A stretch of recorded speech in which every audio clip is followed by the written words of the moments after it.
Seyi Wilson sat beside his father's frail body, listening to his labored breathing. His mother, Ruth, paced the room, her face tight with frustration. "We don't have money for his treatment, Seyi," she said, her voice cracking. Outside, their landlord shouted about unpaid rent, reminding them of the 2-week deadline. Ruth turned to her son, her eyes cold. "People are making millions from Yahoo. Will you sit here and watch your father die?" Seyi recoiled. "You want me to scam people?" His mother's expression hardened. "What other choice do we have?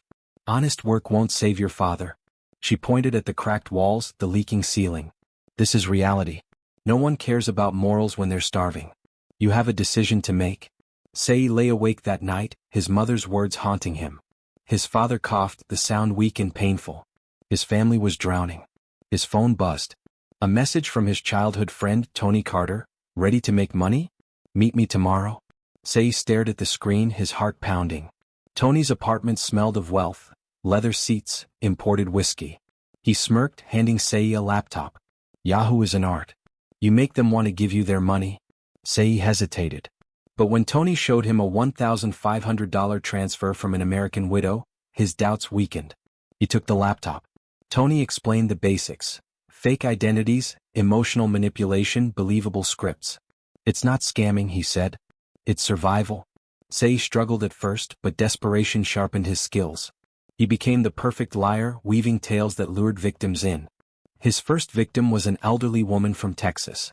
Posing as a lonely soldier, he gained her trust. After weeks of messaging, she sent him $500. Guilt gnawed at him, but the sight of his father gasping for air hardened his resolve. "This isn't wrong. It's necessary." With each scam, Seyi grew bolder. He stopped feeling guilty, replacing hesitation with hunger. The money was coming in fast. Tony grinned. "You're catching up, bro." Seyi nodded, but he didn't just want to catch up, he wanted to surpass everyone. For the first time, Seyi paid all the family's debts.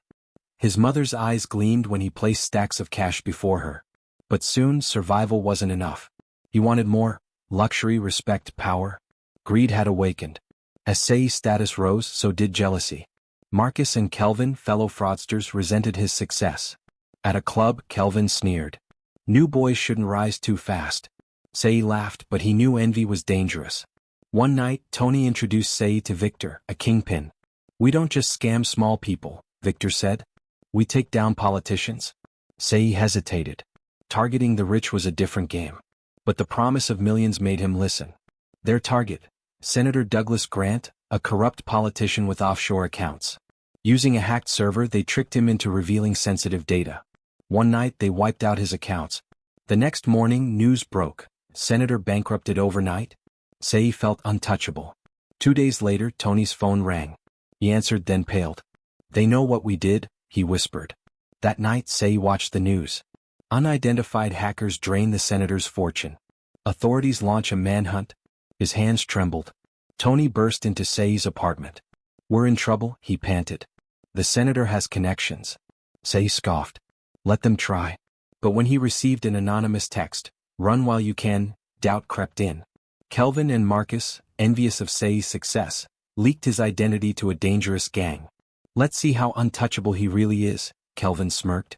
Seyi had outshined them, and in the underworld, envy was deadly. The walls were closing in. Tony's lifeless body was found in a warehouse, bullets riddling his chest. Seyi's world shattered. The message was clear: he was next. Panic gripped Seyi. He planned to flee, but the police were closing in. The underworld wanted revenge. He had no safe haven. His mother sensed something was wrong. "What have you done?" she demanded. Seyi had no answer. Desperate, he called Kelvin. "Help me escape." Kelvin agreed, but the moment Seyi arrived, men with guns surrounded him. Kelvin grinned. "It's nothing personal." Seyi realized too late. Envy had led him into a trap. Before the gang could kill him, police stormed the hideout. Seyi was handcuffed, dragged through the crowd like a trophy. The headline the next day: infamous Yahoo kingpin arrested. His empire had crumbled. Ruth wept as she visited him in prison. "I told you to get money, not destroy yourself." Seyi lowered his head. "I wanted to make you proud." But greed had drowned his good intentions. The trial was swift. The senator ensured the harshest punishment. Seyi was sentenced to 25 years in prison. As he was led away, he realized he had everything, and now he had nothing. The moment Seyi stepped into Kirikiri maximum prison, he knew his life had changed forever. The air reeked of sweat and hopelessness, and hardened criminals sized him up like fresh meat. A burly inmate named Razor sneered at him. "So, you're the big Yahoo boy, huh?" Before Seyi could answer, a punch landed on his stomach, knocking the wind out of him. He had just entered hell. Seyi quickly learned that prison was ruled by factions. There were the cultists, the drug lords, and the enforcers, each group more dangerous than the last. A fellow inmate, Tund, warned him. "If you don't pick a side, you're dead." But Seyi didn't want to be anyone's pawn. He had escaped one kind of trap only to fall into another. Seyi found an unexpected ally in Baba Jide, an old fraudster serving a life sentence. "You're young," Baba Jide said. "You still have a chance." But Seyi wasn't convinced. He still dreamed of escaping, of finding a way back to power. He refused to accept that his empire was gone. 1 month later, Ruth visited him, her face hollow with grief. "Your father is gone, Seyi," she whispered, her voice breaking. "And I have nothing left." She slid a Bible through the bars. Maybe it's time to find God. But Seyi felt nothing. His soul had long been sold to greed. Kelvin, the one who betrayed him, was arrested and placed in the same prison. "No hard feelings, bro," Kelvin smirked. Seyi lunged at him, but guards pulled them apart. That night a guard whispered, "Watch your back. Someone wants you dead." Seyi knew Kelvin wasn't done with him yet. One night, 3 inmates ambushed Seyi in the showers. A sharp blade slashed his ribs before he could fight back. As he lay bleeding, Baba Jide's voice echoed in his ears. "If you don't change, you won't survive this place." Maybe he was right. After weeks in the infirmary, Seyi made a decision. He sought Baba Jide's wisdom. "Teach me how to survive," he said. Baba Jide smiled. "First, you must let go of the man you used to be." It was easier said than done. Seyi started attending prison classes, learning law and philosophy. He even read the Bible his mother left. For the first time he questioned everything, his choices, his greed, his downfall. He had built an empire on lies and it had all crumbled. 1 year later his mother visited again, but she looked weaker. "I'm sick, Seyi," she admitted. "And I don't have much time left." Tears filled Seyi's eyes. He had destroyed his family and now there was no way to fix it. 2 months later he received the news: Ruth had passed away in her sleep. Seyi felt something inside him break. He had chased wealth, but in the end he had lost the only people who ever truly loved him. Grief pushed Seyi into solitude.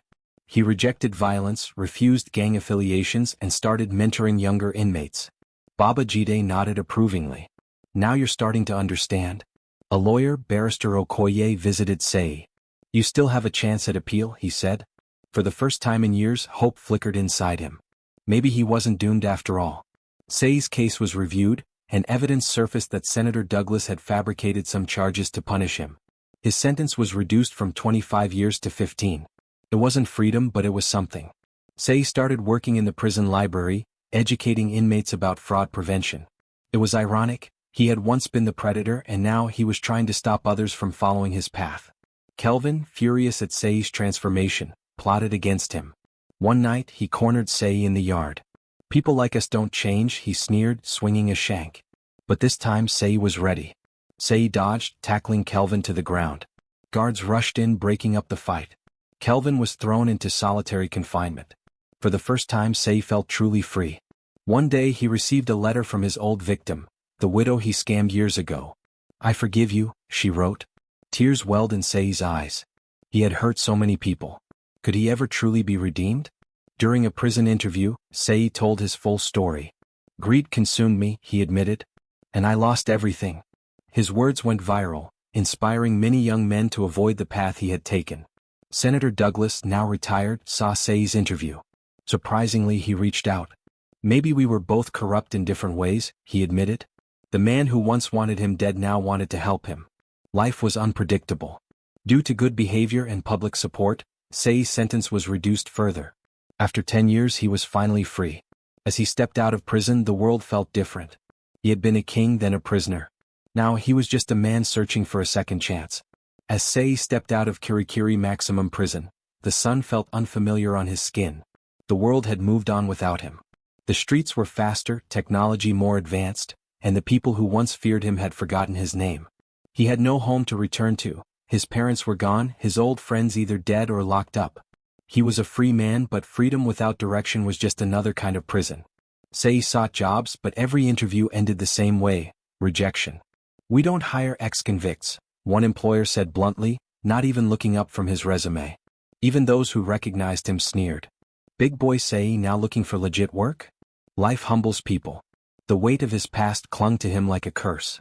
Baba Jide, now a free man, found him sleeping outside a church. "You've hit rock bottom, my boy. But that means there's only one way left to go: up." Baba Jide introduced him to Pastor David, a man who ran a rehabilitation center for ex-convicts. "You want to be trusted? Start by helping others." Seyi began volunteering at the center, mentoring troubled youths who idolized fraudsters. "I was like you once," he told them. "I thought money was the answer. But it destroyed me." Slowly he found purpose. He wasn't just warning them, he was saving them from making the same mistakes. One night, Kelvin, freshly released from prison, appeared at his doorstep. "I have a deal. One job and we'll be rich again." For a split second, the old hunger returned. The thrill of the game, the rush of power. But then he remembered his mother's last words. No. Seyi shut the door in his face, choosing redemption over ruin. A TV journalist, intrigued by Seyi's story, invited him for an interview. "People need to hear this," she said. The interview went viral. People saw the once notorious fraudster transformed into a mentor. Organizations reached out, offering him speaking engagements. For the first time, he was being seen as more than a criminal. While Seyi was rebuilding his life, Senator Douglas was still bitter. "That boy humiliated me," he told his associates. "He doesn't deserve a second chance." Douglas used his influence to spread false reports, claiming Seyi was still involved in fraud. The media, hungry for controversy, ran with it. Seyi woke up to headlines branding him a scammer again. Sponsors withdrew support, and the center faced backlash for employing him. Baba Jide sighed. "Some people will never let you escape your past." But Seyi refused to give up. He had worked too hard to let one man destroy him again. With Pastor David's help, Seyi took legal action, suing for defamation. The case dragged on, but his innocence was proven. Douglas' lies crumbled, and the senator was exposed for corruption. This time, Seyi wasn't the fraudster, he was the victim who fought back. The public opinion shifted in his favor once more. One day, a tech entrepreneur, Mr. Williams, approached Seyi. "Your story is powerful. Come work with us. Help us develop programs to prevent cybercrime." Seyi was hesitant. He had been rejected so many times, it was hard to believe in second chances. But Williams assured him, who better to teach them than someone who knows the game inside out? For the first time in years, Seyi had a real job. He worked with law enforcement and cybersecurity experts, designing educational programs to stop online fraud. He traveled across the country, speaking to students and companies, teaching them how to protect themselves from scams. He was finally making an impact. Tony's younger brother, Mike, found Seyi at a seminar. "My brother always believed in you," he said, tears in his eyes. "I know he'd be proud." Hearing Tony's name again hurt, but it reminded Seyi why he was doing this. He had lost too many people to greed. He wouldn't let their deaths be in vain. Seyi decided to start his own initiative, the Second Chance Foundation, to help ex-fraudsters rebuild their lives. It was a difficult journey with many setbacks, but slowly companies and individuals began to support the cause. He was proving that change was possible. One night, while scrolling through the news, he saw a report: Kelvin found dead in a robbery gone wrong. Seyi closed his eyes. Kelvin had chosen a path of no return.